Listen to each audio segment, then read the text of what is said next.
অন্যের ব্যক্তিগত বিষয় নিয়ে খোটাখুটি করো না। এরকম স্বভাব আমাদের অনেকের আছে না নাই? অনেকে দেখবেন যে অনেকের প্রাইভেট বিষয় নিয়ে খোঁচাখুচি করতে সে বড্ড মজা পায়। আছে এরকম? এটা হারাম। আওয়াজ করে বলুন, এটা কি? ওয়ালা তাজাসসু, গোয়েন্দাগিরি করো না। Everyone has personal space and no one should interfere someone's personal space.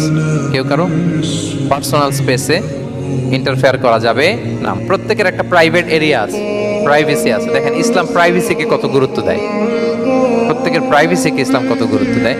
কারো প্রাইভেসির মধ্যে ইন্টারফেয়ার করা এটা ইসলাম পছন্দ করে না। এজন্য খবরদার, কারো ব্যক্তিগত কোনো ইস্যু নিয়ে আমরা নাক গলাতে পারবো না। কারো মোবাইল ধরে মোবাইলের গ্যালারি চেক করা, কারো ইনবক্স চেক করা, কাউকে না বলে কারো চিঠি পড়ে ফেলা, উকি মারা, আড়ি পাতা, এগুলো হারাম। এগুলো কি? এরকম সব আমাদের আছে না নাই?